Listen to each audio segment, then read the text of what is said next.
I've got balls of steel. All right, everyone. Welcome back to the Balls of Steel podcast. I'm Onyx, And I'm Rumble. and we both have balls of Balls steel. of Uh, so we talked about it in a teasing sense of way of the Elden Ring DLC. So we might talk about the Elden Ring DLC and Elden Ring Nightrain because Elden Ring Nightrain's been out for a while now.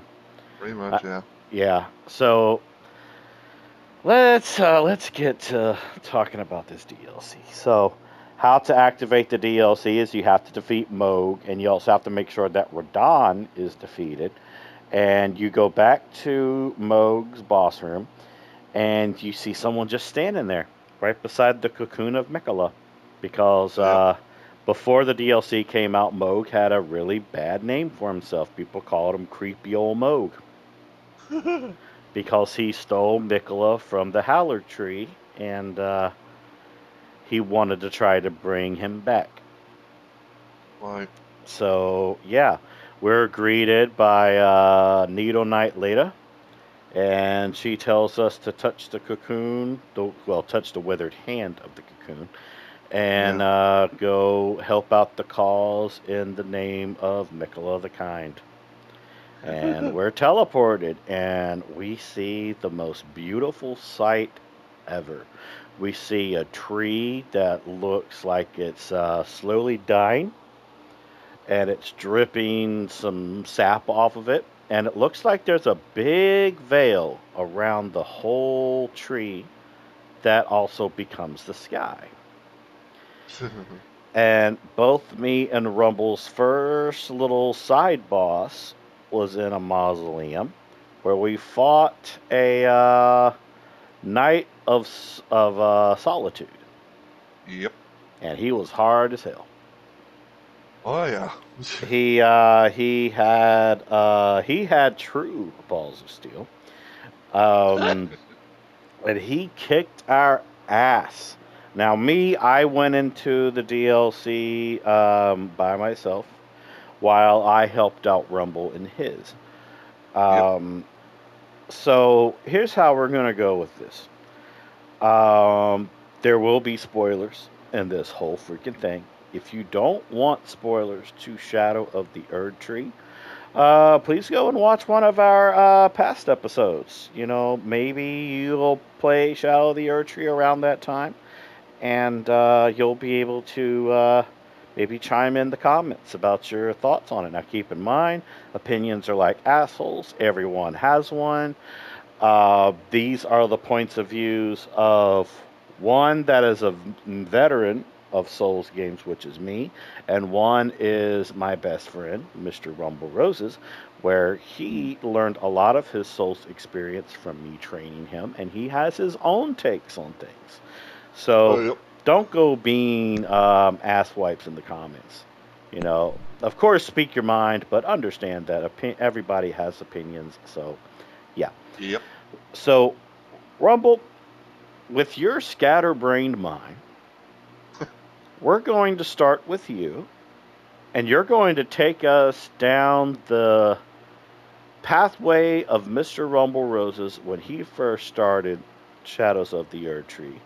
And then I will take the reins around the time of your final boss and go from there. Because this is where we'll both intersect, because I helped Rumble with his final boss. And I had to do mine by myself, technically. But that's where we'll basically go, is Rumble will talk about his experience until the final boss, where it'll segue into me. So get ready for Rumble to talk. He's going to be talking, which is why I love him. So start your journey to where you first touched the withered hand of Mikola. So, I believe that the first time I did the whole touching of the hand with Mikola was with the Duke. Yes, it was. AKA my second ever character that I made, but the first character that went through the base base game first, right? Correct, it was. So yeah, I did that, and I found out about the whole situation about Neil Nyla being at Mogan's Palace. Which, by the way, just to kind of put it out there, there's two versions of the Moog, but we're not it's not sewer Moog. We're talking about OG Moog. Yeah, we're talking about the Moog that's in Mogwin Palace, yes. Yeah. So you do that. Yeah, I got sent there as the dude, and yeah, basically like it was like a big open, like type of area, and the first boss, as Onyx mentioned, was Knights of Solitude. So Knights of Solitude is a boy with a really big thing of armor, and he's known for like two different weapons. One, which is like a giant fucking sword, which is pretty much in a nutshell, and he also has a bow that can pretty much be like a fucking like Tommy gun in a sense because it shoots like rapidly shit fast. Mm-hmm. um, and yeah, like he is definitely no joke, even for like the first like little boss that you can encounter in the game. Now, like I say, yeah, he's definitely tanky, but if you kind of like know certain things he's going to do, he is doable, but be prepared to possibly die at least a few times before you can kind of perfect your successful run with him. Mm-hmm. And random ass funny fact, if you don't mind me going into this real quick, do Of you? course, go ahead.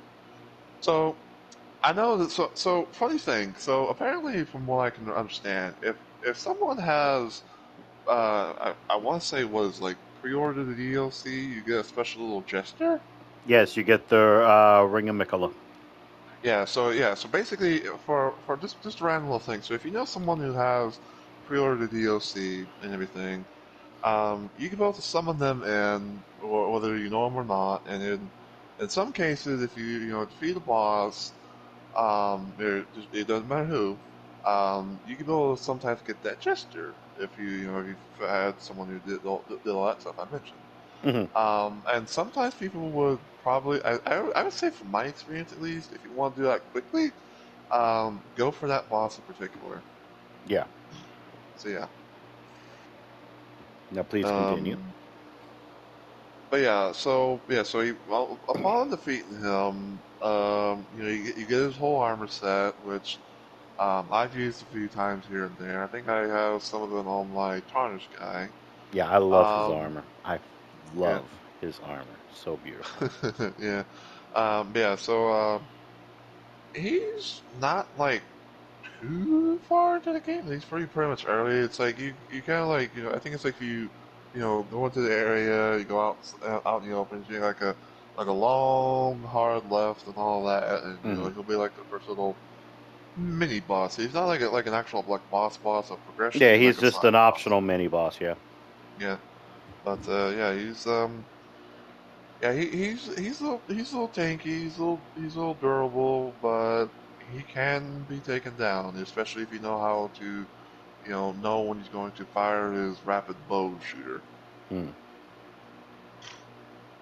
So yeah, that's my little 2 cents on that. Okay. Um, but yeah, what about you? Oh, you want to take turns with it? Yeah, sure. Well, when it came to the Night of Solitude, he was really hard for me from my first time because I ended up fighting him before the whole complete nerf of Shadow of the Erdtree. He was very durable. He was very, very, very, very durable. The main thing I didn't like was his crossbow. I like his crossbow. Um, Yeah, it was a pain in my ass, but when I defeated him and I got the armor, it was the most beautiful thing I saw because I love how it was black. It had really good poise. It had very, very good physical defenses and resistances. And I wish the sword was better, but it's mostly just a flashy ass sword. yeah, Because it has like a nice little forward dodge. It's okay, but there's much better weapons out in the game than that. true. Yeah, that's true. So, what was your next area you went to? God. No, I'm just going to put it out there. It's been so long, so I might kind of mislead in a way, but I want to say oh God, not like my brain is like doing like a little spinny churning. Would you like me to help you? Sure. Okay, so I remember a lot of Rumble's playthrough because I lurk in a lot of his streams. I observe the meat brain. I observe everything he does. Um, and sometimes he does the same with me. That's kind of how he got into Bloodborne the way that he did. So Rumble's next little spot was where the giant fire golem is, and that pissed him off. And he was like, "We're gonna come back here later." Um, then there was the small destroyed village. He went there, found a blade of mercy talisman. He thought it looked okay, but he mainly defeated a lot of shadow dudes that were there throwing stuff at him. He Yeah, didn't because like he didn't like having stuff thrown at him. I mean, who in the right mind would? Yeah. And a little bit down the road, you ran into another Grace, and you met a couple new NPCs. You had met one of Radon's followers, and you met a horn scent. Oh, And that's big boy. yeah, and you you liked the fact that you got a Erdtree fragment, and you were like, "Oh, this gives me a buff to all my stuff." But then you found out it doesn't work in the base game, and you're like, "Ugh." Um, I mean, I was annoyed about it. I was just like, yeah, okay. yeah, it was just an afterthought. Yeah. Yeah. And then he was given his first little mission to look around. Did Rumble go and do that mission right away? Of course not. He ran around and kept getting more graces that he saw. He kept finding more Erdtree fragments. Um, and then he ran into his first Spirit Ash buff.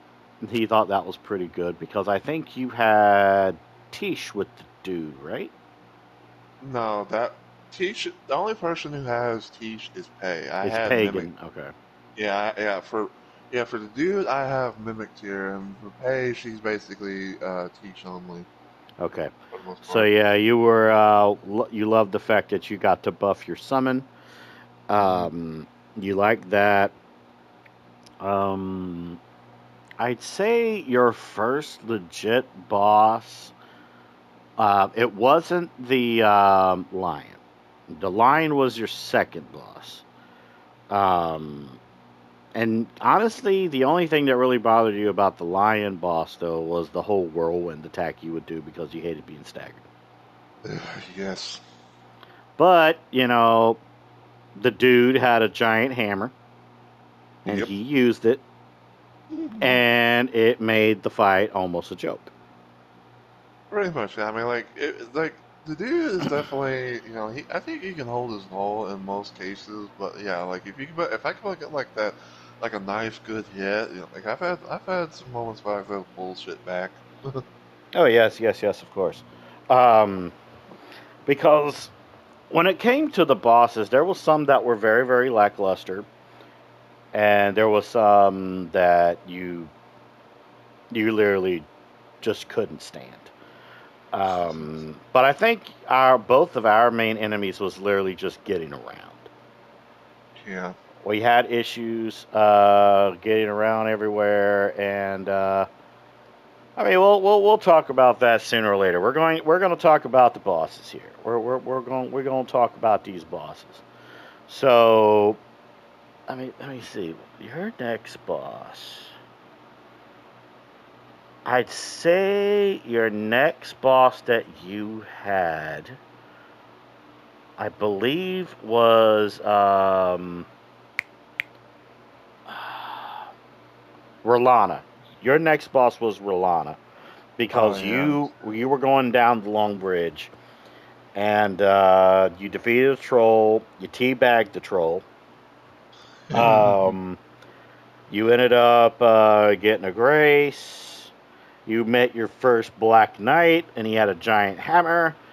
Right. And you kept describing him as Radagon 2.0 because his hammer had the same slam. Yep.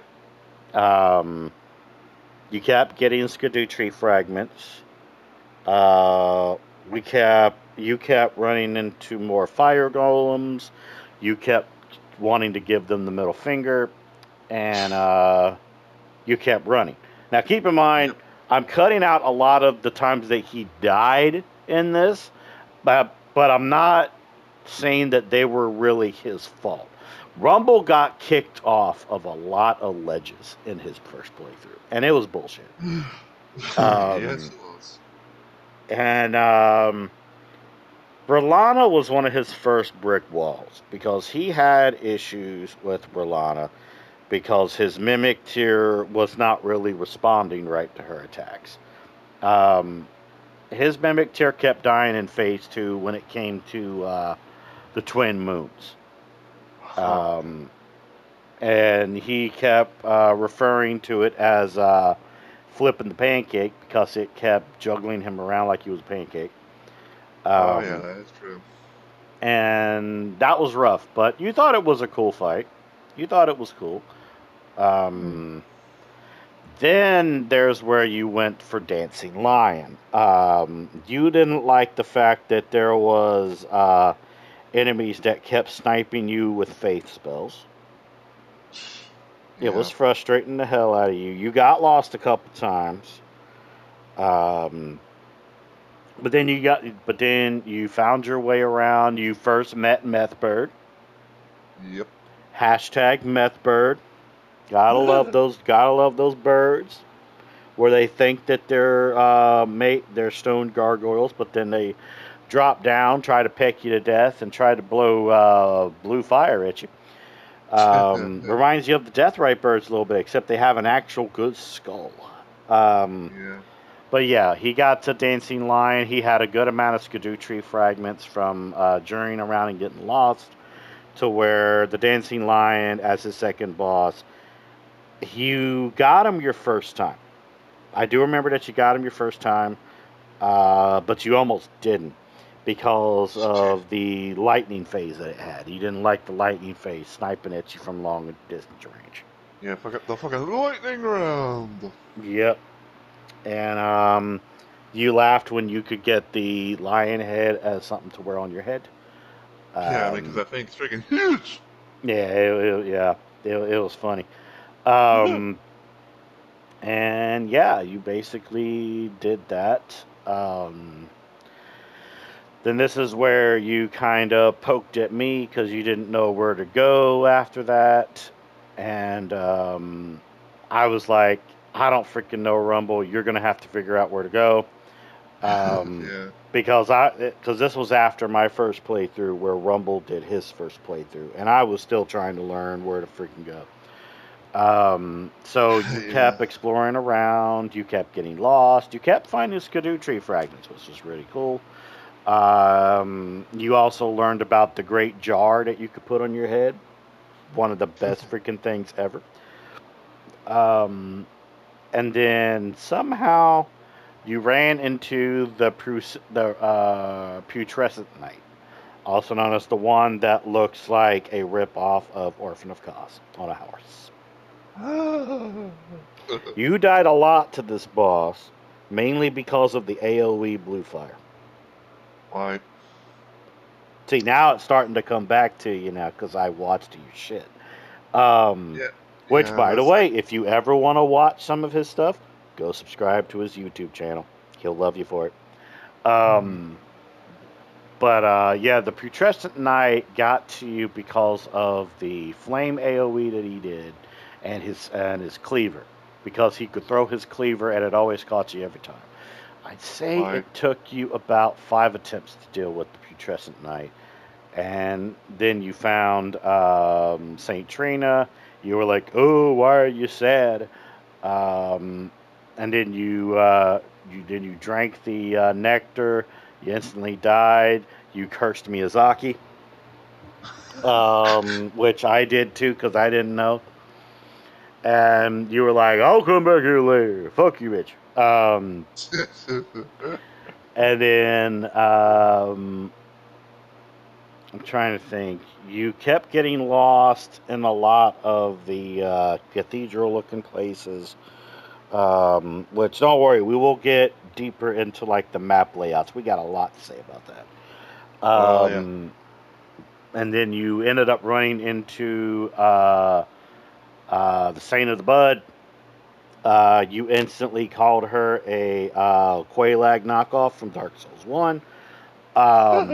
Because you were like, hey, your lower half's not a spider. And you were like, you're Yeah. a centipede. Um, Honestly, you didn't have any issues with it because your hammer did a lot of the talking for you. I think she took you either 2 or 3 attempts because you kept getting hit with her scarlet rot butterflies. Oh yeah. Because now you're starting to remember. Oh yeah, Yeah, um, little by little, because like there are yeah. some things I remember and some things I don't. So. And then somehow you ran into the Abyssal Woods, and you ran into the Winter Lanterns of Elden Ring. Mm-hmm. And you got upset because you couldn't hit them. And then I told you that you could parry them, and you were like, "I'm gonna get him. If I could kill him in Bloodborne, I can kill him here." And it took you a couple tries. You kept being like, "God damn it!" Um, and then you finally were able to get all of them, and you ended up getting the talisman for it, and you were like, "I have my own Winter Lantern now. Fuck you." Um, and then you found your way into the manse, um, and you have a random fact that you know about the voice actor for Midra. Mm-hmm. Would you like to So, share that fact? so there's the thing that I like that I kind of noticed, and I think even Onyx didn't know about this as well. So, I didn't. same dude who voices Midra in the DLC also voices in my brain is crazy. Fucking Father Gascoigne in Bloodborne. Yeah, and I thought that was a really cool nod. And when Rumble told me that, that instantly added more to my theory that the Abyssal Woods is a tribute to Bloodborne Yeah. because it just feels like Bloodborne to me. Hell, the freaking it's kind of confirmed that the great enemies that are in the woods that you can only parry to damage, they have an item that can drop off of them for crafting called winter lantern flies. Yeah. It's not. It can't be a coincidence. That's it. Like, come I on now. mean, yeah. Now, Midra, you really didn't have any issues with Midra, from what I remember, because Hmm. you kept ducking a lot of his attacks, and you kept doing the jump slam with the hammer. He didn't, Yeah, like and he kept getting he kept getting hit hard. yeah, like the some of the things that I remember, right, is that like the first time that I did started the DLC was with the dude, but then I remember transitioning to another character, and that's actually how I finished the DLC the first time, and even though like it was originally planned for me and Onyx to do the thing together, but like because of like time zones and conflicts and stuff like that, 'cause we didn't know exactly when we were always able to do it. Mhm. There were some things that I did on my own, slashing with like with randoms or like summons and all that. But yeah, like there were I have fought Midra a few times, especially one that I kind of thought was like I kind of made it as like my own canonical fan lore. Mm-hmm. Mm-hmm. But yeah. But yeah, we'll be getting into my situations with these bosses in a little while. I'm mainly just reminding Rubble of his experiences. Yeah. So after Midra was when you ran into Commander Gaius. Ah, yes, Mister, I'm gonna charge at you till kingdom come. And he was riding his freaking boar. This boss pissed him the fuck off, Yep. and it pissed me off too. Um, and if it wasn't for Rumble's Mimic, you wouldn't have got it. Yeah, probably. More than Because likely, yeah. Rumble's Mimic kept procking bleed on him, while Rumble was also procking bleed. And it was rough. It was also really rough. He did not get this his first time. I lost count of Yeah. how many times he died to Gaius. Yeah, like I mean, like not we can't all keep count of how many times we die on something. Mhm. But Yeah. then I'd say though that the one boss that took you the less tries, honestly, was not the dancing lion. It was the sunflower. Oh yeah, sunflower. Because you were given a tip by somebody to put fire on your weapon. Yes. And you ended up killing the sunflower your first try, but it almost wasn't your first try because of the fact that you didn't know that it had other phases. Pretty much, yeah. It's like, because yeah, pretty much like, once you think it's down, you do like a little, like, touch a little, like, critical thing, and it's like, oh, I think it's gone. No, so, kadoosh, comes out another one, and one more, and then once more for good measure. Yeah. Um, but yeah, you did that, and I'm trying to think. Um, Because you didn't fight Bale on stream with the dude. I don't think so, no. Yeah, you did that with your second character. I, I want to say that I did the Bale fight with Paid the first time, because I remember, because this is what I remember, okay? Because you summoned somebody for Bale. I believe so. So like, Yeah. I believe like, because this is what I'm kind of remembering in a sense. So, yeah, I started the DLC a little bit with the dude. Hmm. I did a good amount. I did some stuff here and there with Onyx because I was like we were doing things something together. Yeah. And then because of like I said, because of like time zones, conflicts, and all that stuff, I decided to try my luck with another character of mine, which is of my friend Pei, and I did a lot of stuff with her. And I remember like one of the fights that I did was with Bale with her because she ended up being the first character that I actually managed to get all the way to complete the DLC. That's Yeah. one thing I remember for sure. Well, let's stick to your first playthrough here, and then we'll get to like the other ones later. Okay. Because Rumble didn't want to fight Bale at first because Rumble still gets PTSD on Dark Eater Madeira from Dark Souls 3. Okay. Yeah. Just when it comes to Bale, Bale's a good concept. Bale can also be really fun if you got the right build. Mm. But he's a tanky motherfucker. Oh, for sure. And his phase 2 is no joke. Nope, not a bit. You basically put Dark Eater Madeira and mix him with Placido Sax. You basically got Bale. That's actually a good way to put it. Yeah. Yeah, it was rough. Yep. Because yeah, Rumble didn't want to fight Bale because it reminded him too much of Dark Eater Madeira. He only beat Dark Eater Madeira because I was in his world. Yes. And that was the only that was the only time I ever said I was like, that's the only time I'm ever gonna fight him. I'm not gonna fight him no more.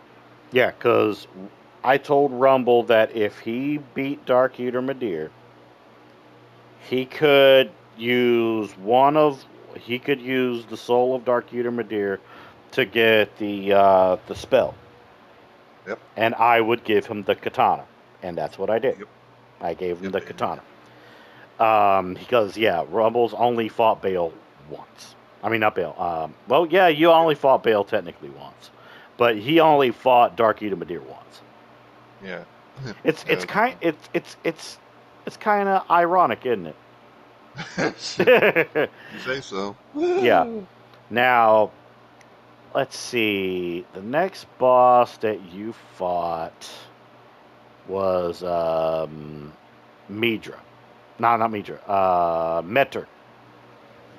I always get the M words mixed up. Metter was the one that you thought it was like Rom, but made out of fingers. Oh, hit It them. she pissed you off because of the big black holes that she made. They always hit you. Yep. And you barely got through that one. I think you had to summon for that one. I think you I summoned believe a so. Right? random for it, yeah. Yeah. Because you would get to phase 2, and you would be so close to defeating her, and then she would just, out of nowhere, whip you with one of her fingers, and you would just get pissed off. Yeah, pretty much what I could say is that you should do a little move. And like, if it's supposed to be, her main thing or not, it's still a cheat little bullshit. And I remember when you defeated her, you had one of the funniest one-liners that I've heard in a long time. And I never thought that you'd say this, but you killed me. You killed Metter, and you said, "Go back and say hi to Rom for me when you're gone." And I thought that was funny. Yeah, like honestly, honestly, in my opinion, like between like them and Rom, like I would fight Rom any day of the week versus Mm. that fucking boss. Yeah, It, because you basically compared her to Rom because of the fact that the boss room had like water all over it. yeah, that, and I believe that she also kind of like some little mini spider hand things as well. And of course, Mm-hmm. Rom has spooters as well. Yes, speakers and speakers. Um, It's but you had a good amount of Skadoo fragments to where Mesmer wasn't too hard for you. You had, like I said, you had trouble with Mesmer, mainly his phase 2. oh Um, yeah. some of your deaths though from phase 1 was when he did the impale with his spear, and it set you on fire and it threw you away. Um, Yep. and I also remember that there was one where he impaled you, and he threw you out of bounds into the hole. Yeah. And Yep. The that was bullshittery move. and I'm sorry, that was funny. I mean, sometimes you gotta laugh out of it. Because you were like, "Ugh!" Yeah, like that's one of my favorite sounds that Rumble makes. It's hilarious. Yeah, yes, he loves when I do stuff like that. I mean, I'm not gonna say I hate him for anything like that. I mean, hey, if it Hey, makes him happy, it makes him happy. like I'll tell you this. I've told Rumble, and I tell him this all the time. If I do something that makes you laugh, you're the only one that's allowed to tease me about it. And you Yeah. can even clip it. And then Rumble's like, "Okay, and I'll let you make fun of me and all that." And I'm like, "Yeah, I've kind of warmed up to it in a way. It's like, yeah, we laugh at each other's, craziness and random stuff that we've done, but in our things, yeah. oh yeah, it's a blast." Mm. Now I will say this: I love Mesmer. I love Mesmer's fight. He has some really good boss music, and yeah, some of his stuff is cheap, especially in his phase 2. But I love his Okay. phase 1. His phase 1 is so freaking fun. Um, my hardest fight was when I played as Dirk the Dagger with him. Ooh, yeah. But, but when I brought in Shad the Wall, I made his fight a joke Yeah. because I had 2 stone fingerprint shields. I had one that had a holy infusement, and I had another one that had a fire infusement because Rumble helped me clone it. And when I put the fire infusement on that thing, Mesmer was trash. Like, I kept poking him with my Ansper Rapier. Y'all can tease me about it in the comments and call me someone that doesn't get good, but I wanted to poke him. I wanted to poke him with an Ansper Rapier. So I had my shield up. I procced the poison, the bleed, and the rot on him. And I made his fight a fucking joke. It was funny. Yeah. And then, of course, he did a couple Everjails. He did a couple mines and stuff, but nothing really lackluster came out of that, except for one thing: when you found out what was literally in the jars. Oh, that. And you were like, "Ooh, it's a slimy woman." That's how he called it. Like, "Ooh, don't hug me." Yeah, it's like it. Yeah, it was just so like, yeah, what the fuck? And then there was like some other side bosses that you fought. I think, yeah, one of your favorites was the dancer lady. Oh, But then you were like, but you had a hammer. yeah. You kept turning her into a pancake. Kadoosh. Like, she was a hard one for me, but for Rumble, nah. Rumble just kept doing charge attacks. It just fucking slammed her into oblivion. Like that was just funny. And then let's see.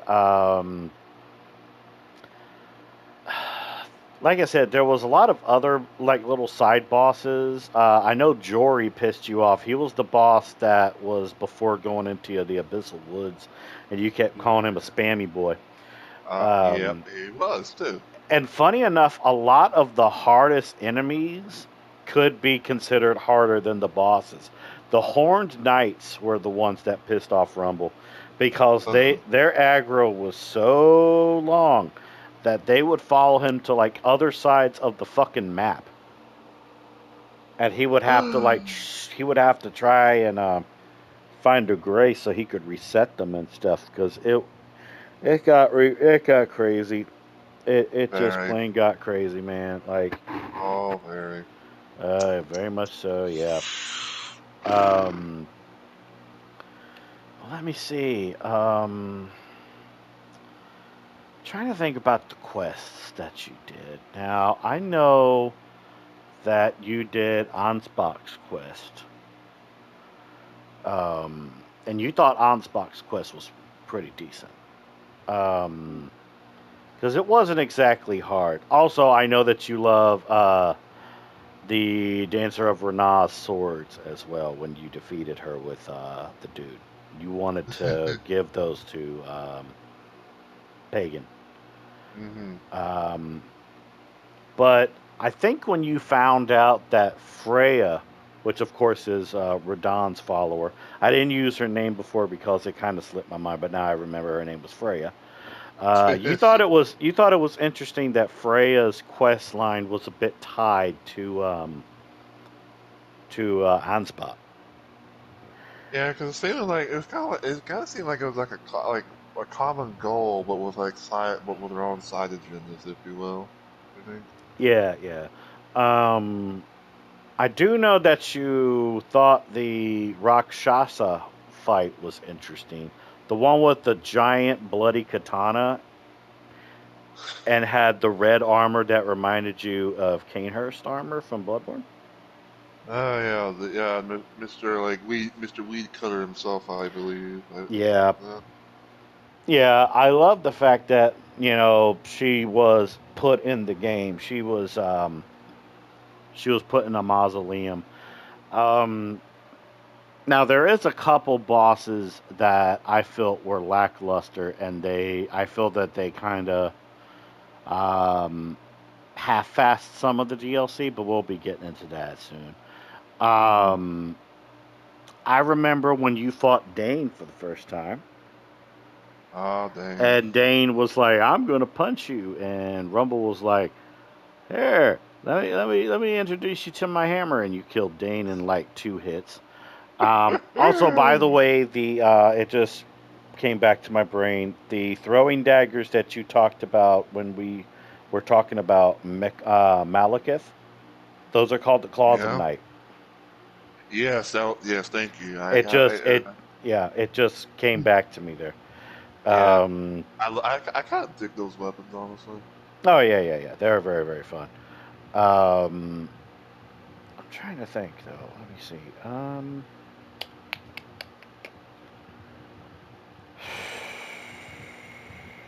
I do know that you got really pissed off about the invader that was called Quilon.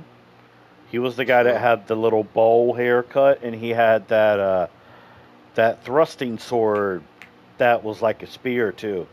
It was a cool sword, but yeah, that was the thing. I do know that Yeah. that both you and me really like the backhand blades when you get those in the DLC. Oh Yeah, yeah. those things are so Yeah. addicting. Um, Yeah. and then of course I remember when I gifted Rumble the oh my god, what's it called? The Dragon Great Katana, Dragon Hunter's Great Katana that you get Yeah. from Ancient Dragon Man. And I was like, Rumble, I want you to take this, and I gave it to one of your new characters, and I was like, I want you to take this, and I want you to go kill every single dragon in the DLC and in the base game. But I want you to start with the base game. I want you to go on a dragon killing spree. And then I said, all right, off you go. And then he was like, oh, and then he was like, off I go. and and Rumble went on a fucking killing spree, and he killed every single dragon boss in the base game.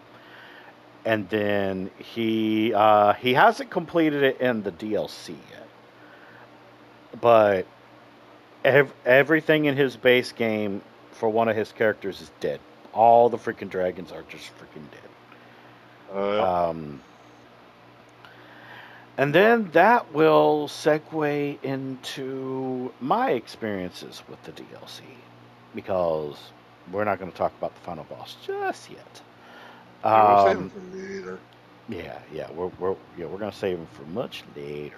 So my bosses were with Dirk the Dagger. I love my Dirk the Dagger. He uses the Black Blade with Destined Death, Yeah. and I love my black knife. I have two of them. I don't need to have two of them, but I had two of them anyway because they're pretty.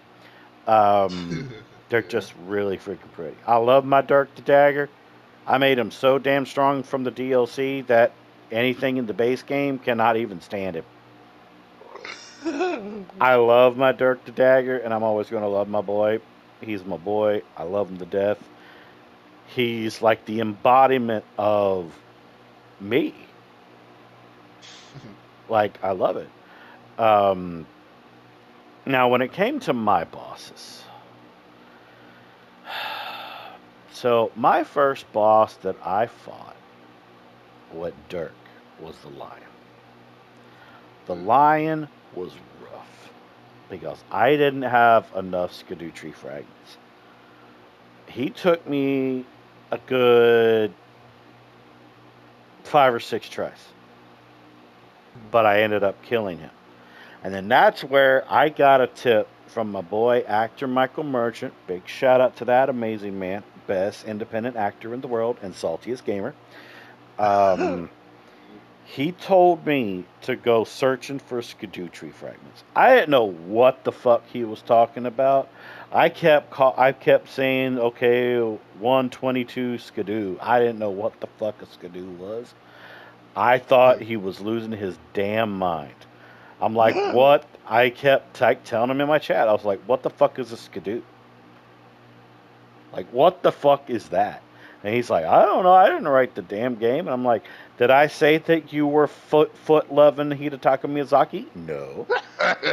I'm like, what the fuck is a skidoo? And he sent me a link on Discord, and I was like, oh, it's a branch. And he's like, yeah, you realize that the tree in the DLC is called the Skidoo tree. And then I said it again. I'm like, what the fuck is a skidoo? Like, what's that mean? But anyways, though, I went exploring. I mostly explored for a lot of my playthrough, while I did get lost. That was one thing me and Rumble had in common. We both got lost a lot. My second boss was Rolana. Rolana was not really that hard. Because Dirk had Tish. So me and Tish ganged up on her.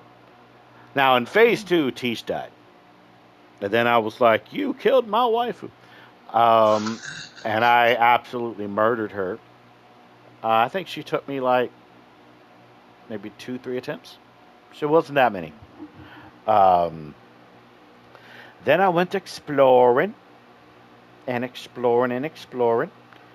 And I ended up running into... oh my god, which one was it? I think I ended up running into... yeah, I ran into Gaius. Yes. I never defeated Gaius with my Ash Summon. I had to summon an actual player in to help me with Gaius. I was like, help me, brother! And the funny thing was the summon that helped me was a naked man. Okay. It was a naked man with a giant sword. And that's all I remember from it, because he was dead. And this was before he had the nerf where it changed his location back to its original position. Because when I fought Gaius, he would automatically be in the middle of the boss room, and he would automatically be charging at you when you came through the boss fight. Versus the second time I fought Gaius, where it would put him back in the position he originally starts from when you first meet him.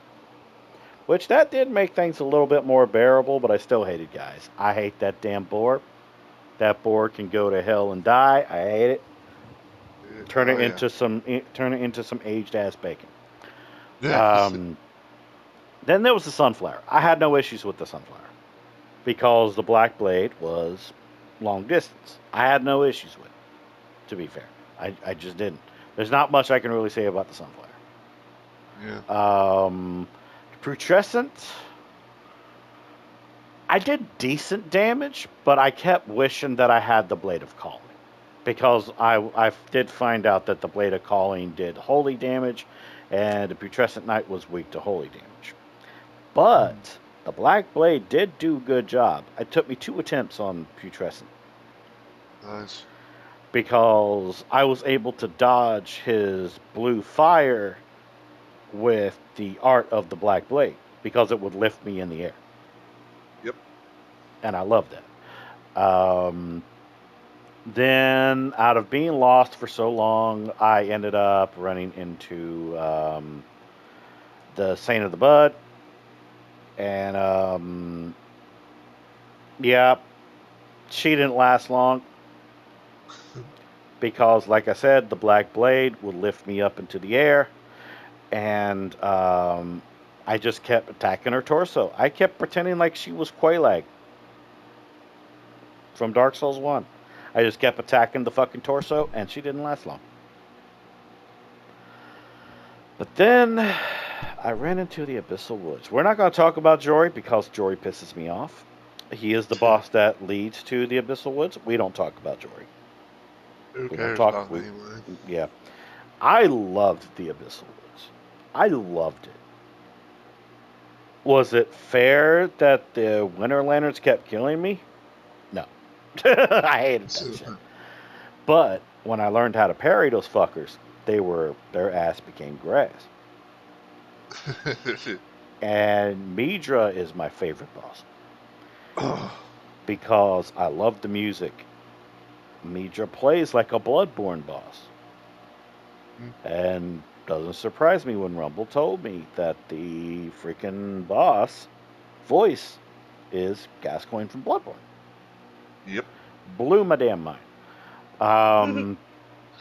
Then that's when I ran into Metter because Michael Merchant told me about the the place where our boy was, and I did his quests, and I didn't like Meter or Metter, whichever you want to fucking call her. I didn't like her because even though I could get my black blade off, that doesn't mean that she would let me.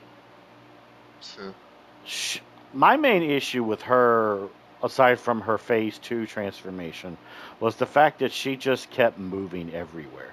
Like, she would just jump everywhere, and it pissed me the fuck off. Like, it was terrible. It was freaking terrible, let me tell you. Say, I know that with Dirk, I didn't defeat Bale. I ended up defeating Bale with my second character. I thought Bale was cool, but I'd rather fight Midir than fight Bale again. That's just me. Bale's great concept. I thought Bale was really cool. I actually thought his fight was cool. His attacks are terrible. I hated his attacks. So there's that. I didn't fight Bale until my second character. But then I met our boy Mesmer. And I loved Mesmer's fight. Like I said, I love his character model. I loved his dialogue. I loved his boss music. I love the freaking arena you fight him in. It's just so much freaking fun. Yeah, he was fun. And I was doing a quest line, and I ended up summoning in Hornsent because apparently, if you don't summon in particular NPCs in the DLC, it will affect what happens with your endgame. And I was doing Hornsent's quest, and I ended up bringing in Hornsent. So I did have a little bit of help, but it was because I was doing the quest. I wanted to do the quest. But his fight was really fun. I thought his fight was very, very fun indeed. A lot of the bosses in the catacombs, Everjails, and mines, I don't really care too much for them. The Ghost Flame Dragons were kind of cool, but we'll be getting into like boss design, like certain boss designs in a little while. But then it is time to talk about the one boss we've been leaving for last. oh boy. Radon. Yeah. So first off, when I learned that Radon was the last boss, I was actually both excited but pissed off at the same time because I wanted it to be Godwin. A lot of people wanted Mikola to choose Godwin. Now, big spoiler, people are probably going to be wondering, well, how the hell is Radon alive if you killed him in the base game? Well, for one, he was technically zombified in the base game. His soul was stuck in a zombified state of his body due to Melania being a sore loser and exploding all over Radon. Which, the way I worded that could sound so much like a porn, but oh, definitely. yeah, but no, we're not going to get in that. So here's my take, and then I'll let Rumble take the chains for this because both me and Rumble have different takes on this, but they're both similar at the same time. So I fought Radon pre-nerf. I bragged of that with my friends that I got to fight Radon before he was nerfed, and it was a pain in my ass. I was so triggered with his phase 2. I despise his phase 2. I hate his phase 2. Because of his phase 2, I never liked playing the DLC anymore. And that says something. Now, his phase 1, I like his phase 1. His phase 1's cool. But like I said, spoiler, people are wondering how the hell Radon is alive. Well, for one, his soul was stuck in a zombified state of a body in the base game. When we killed him in the base game, his soul was released. But he needed a body if Michaela was going to bring Radon back from the dead. So Michaela had his little love slave, which was Moog.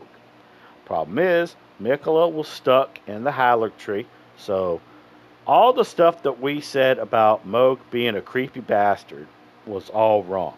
Because Michaela controlled Moog's desires, told Moog to go to the Erdtree, rip out the freaking cocoon, bring it to Mogwin Palace, and guard that cocoon. But when we killed Moog, his body or his remains were taken by Michaela, and Michaela did the one thing that is gruesome just to think about it. Michaela took Moog's body, morphed it into what he saw fit, and put Radon's soul into that husk. And that is how Radon came back to life. Yeah, crazy, isn't it, guys? So that's one of the reasons why Radon in his phase 1 and even a little bit of his phase 2 has Blood Flame Slash, which was Moog's move. Because there's still a little bit of Moog in there. Mm-hmm. Now, like I said, the phase 1 is actually pretty fun. The phase 2 can go suck an egg. The phase 2 is the reason why I don't like playing the DLC anymore. Simple as that, really. And I had to summon help for my first time fighting Radon and Michaela. I was upset that I had to, but that's when my redemption arc came into play. And in my second playthrough, I brought in Shad the Wall. I gave him a pokey stick to go with his shields that he had. And I went to town on the DLC, and I wrecked everyone. I wrecked everyone solo. I didn't summon anybody. And I got my redemption on Radon 2 days before they did the nerf. And not only did I kill Radon my first attempt, I used no player summons, and I used no Ash summons. One of the biggest freaking achievements I did was that one. And I felt good about it. I felt so good about it. And then that's when 2 days later, they did the patch. And I was so lucky I did that. So now, we're going to segue to Rumble, and I want to hear his rants about Radon. And he has so much built into his soul right now that I want him to let it out. So, Rumble, take the reins and talk about Radon. Well, first things first, since you said that, I still think he needs a fucking nerf. He honestly needs to be nerfed to the ground, just like Mulaney. I don't care what anyone says. You come at me, fuck off. So yeah. So when it came to DLC Radon, I believe this is when I transitioned over to my friend Peg, because like I said, and I hate to sound like a broken record, but it is what it is. I started the DLC with the dude, but my first full experience being going from point A to point B was with my friend Pei, as Horror Metro Pei and all that. That's how I did it.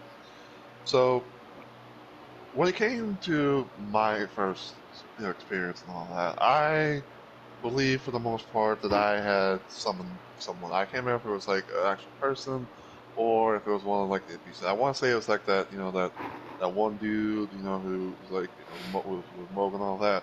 Hmm. But yeah, like I could not fucking stand the DLC with all. I kept asking myself. I even felt like I felt like I even would shout it from the heavens, like, why is he here? Why is he alive? Bring someone else besides his stupid bitch ass. Except if it was Melania, he'd be like, "No, anyone but her." Yeah, But go pretty ahead. much, yes. Yeah, go ahead. Yeah, so I like I literally felt like I was about to break at times, where it's like I felt like my mind was gonna break, my soul was gonna break, and everything like that. Like I could not stand fighting DLC right now, especially in, as Alex said, in Phase Two. Like Phase Two can Mm-hmm. go to hell and back and get Mm-hmm. and then some. So yeah. His moves, like he does some of the bullshittiest moves that I've ever seen, and like the signs where it's like you try, to dodge and all that. Like he has like the fucking range is just abysmally moronic in my opinion. Mm. So, and then going back to Phase Two, there's this one thing that I really hate, and I know you know as well as I do. But Mm.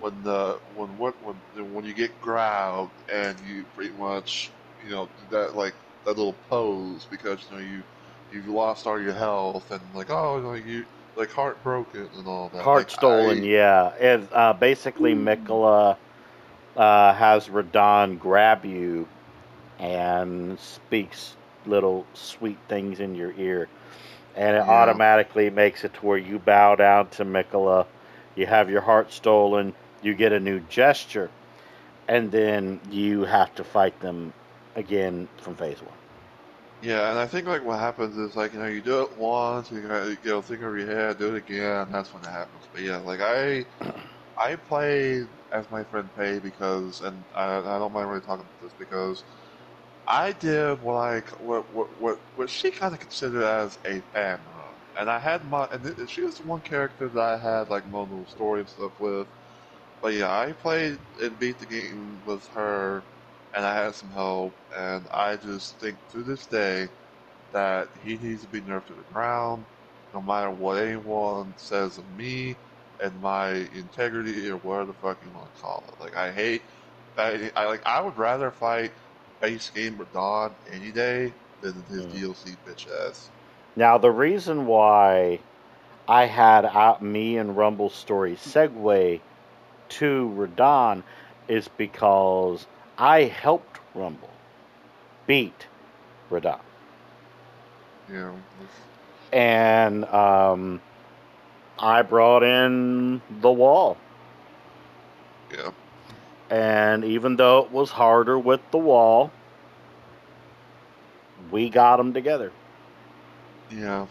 Like there were a few times like yeah, like yeah, like for me, like I don't really care if I have like like Ash summons or actual people because like Hmm.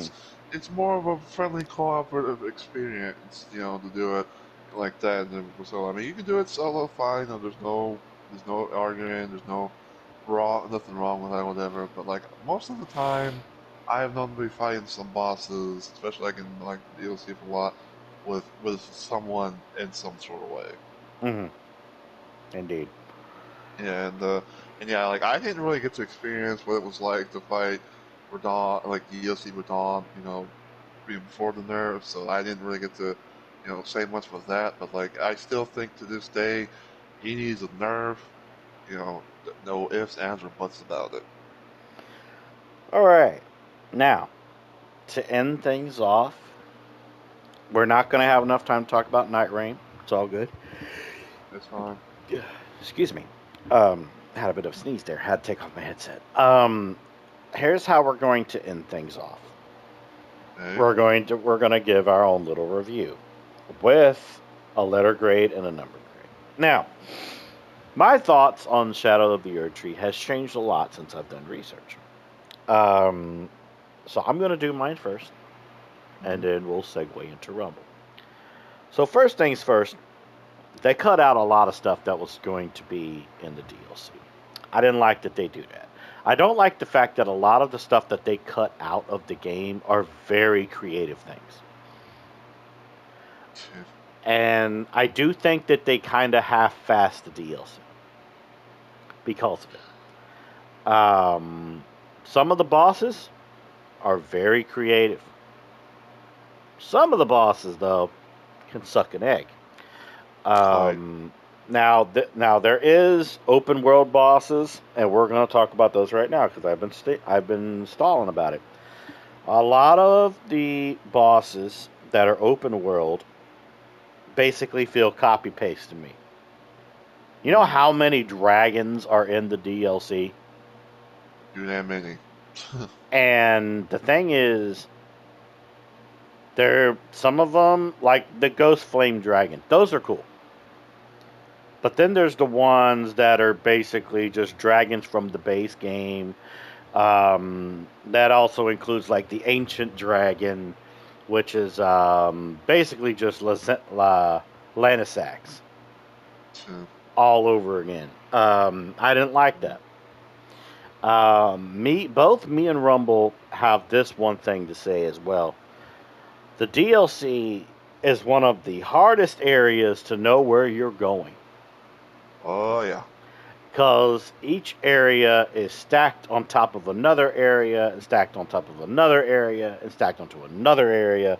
And if you think if you think that you're close to a map marker, no, you're not, because you have to go underground somewhere to get to that area. And this kind of also is both a blessing and a curse when it comes to too many graces, but I feel like some of the graces could have been spread out more. Yeah, that would have been nice. And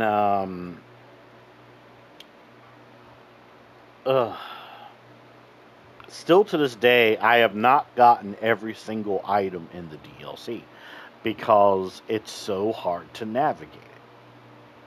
Even with the map. Because here's the thing, I still kind of laugh at the fact that Miyazaki said that, the DLC is about as long as Limgrave or something like that. And I'm like, technically he's right, but technically he's wrong.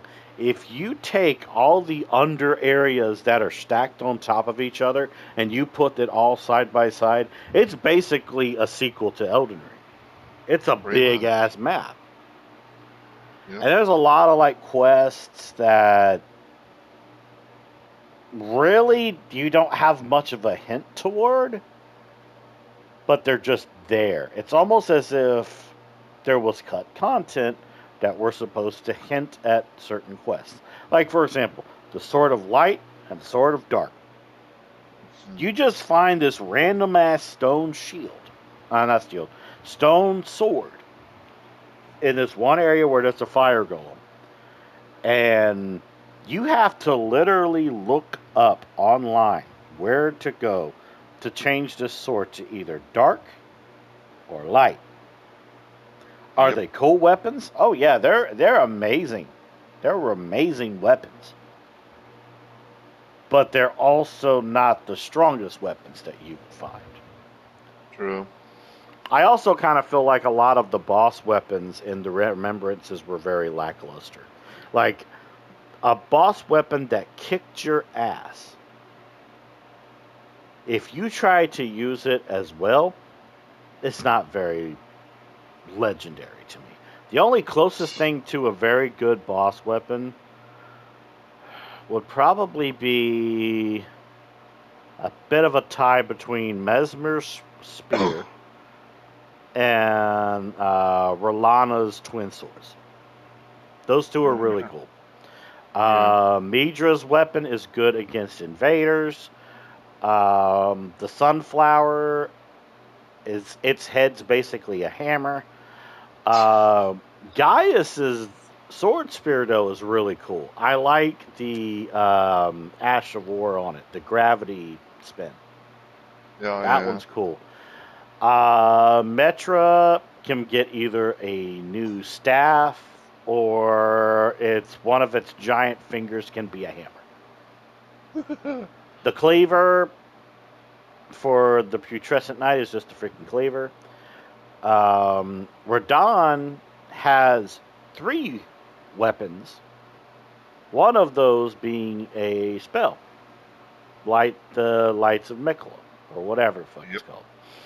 Something like that. And honestly, the swords of Radon's are a little bit lackluster to me. They're makes me want to use the Star Scourge once more, to be fair. True. When it comes to the Dancing Lion, it gets a spell. Is it a spell or is it an Ash of War where it does the little whirlwind spin? I think it's a spell. I don't remember. Probably. I can't remember, honestly. But yeah, my main issue with the DLC was just getting around. Yeah.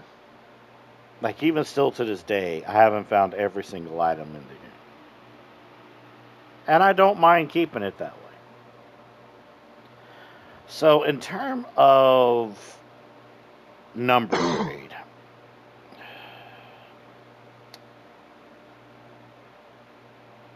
I'm going to give it a 7.5. Okay. In terms of letter grade,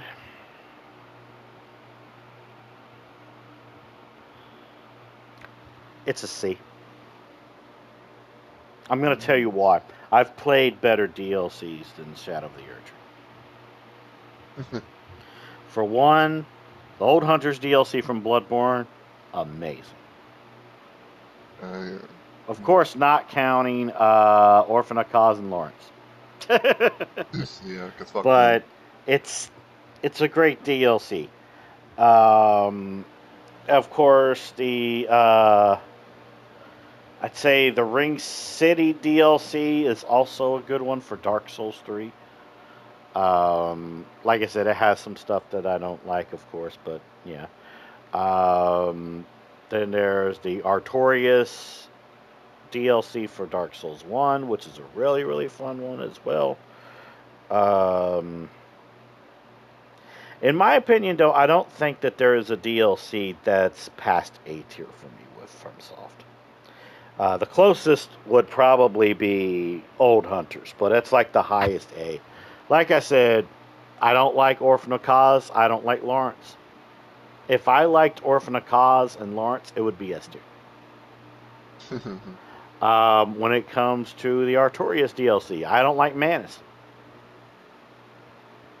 That's why it's an A tier. Don't even get me started with the Dark Souls 2 DLCs. Dark Souls 3 had 2 DLCs. The Painting of Ariandel, which I felt was too short, and Sister Frida Can Suck an Egg. I think I ended up giving that one a B, but Ring City had an A for me. But simply because there was good concepts, but I kind of feel that Dark Eater Midir shouldn't have been an optional boss because of the lore. I know you don't like Midir, but hear me out. Because of the lore, I kind of feel that he should have been a main boss, and Half-Light could have been an optional boss. That's just me. Okay. But yeah, 7.5 for Shadows of the Erdtree, C tier. Your turn. Okay, so yeah, like I would say, like it's Shadows of Erdtree. Yeah, like in my opinion, it's okay. But like if I was to choose between like other stuff, All Hunters DLC, like that definitely is high. So, for me, in terms of number, I would probably give it a 7, like a solid 7 at most. Like it's not bad, but there could have been some things that can make it a little bit better, like some nerfs, some some little things, some little additional stuff and things, like a fucking like a little like menu bar or something else. So you can be like, oh, like where you go here and stuff like that.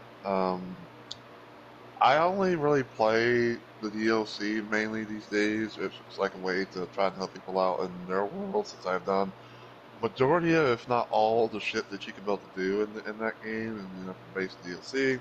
Hmm. Um, for letter grade, I probably put it in C as well. It's okay. It's not the best thing, but it's not the absolute shite of shites, if you will. All right, that's fair. That's fair. All right, would you like to sign us off on the podcast, my friend? Sure. So on behalf of Onyx and everything, we hope you guys have enjoyed, our little rambling and all that. And if you did, please feel free to leave a comment on the video. Maybe you could talk about, like, maybe give us some ideas for future stuff in mind. Yeah. Leave a like, and of course sub to our channel.